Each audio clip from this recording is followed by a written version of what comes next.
hot take for me is like I don't believe in AI SDRs. I actually think the best sort of like way of handling it is by turning every of yours SDR into superhumans, essentially. And that's like Mhm. sort of like what I looked at. We were talking about metrics, is stuff like, can we have them book double the meetings? Like, can they spend 90% less time doing like repetitive tasks and so on and so forth? And I think like the SDR, I started my career as an SDR, like is the hardest job in tech. Like, and it's harder than anything. You're being told no 1,000 times a month. Mhm. You're doing the same thing over and over. And so what I did was like taking a bit of, sort of like the Jeff Bezos principle of like he was delivering books the first year of Amazon. And so what I did Yep. is I spent an entire week.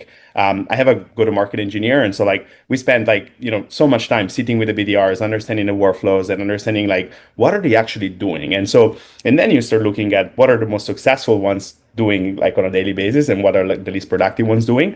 And you really realize that a lot of that is like sort of like a lot of yes and no decisions, or like sort of like qualifying and so on and so forth.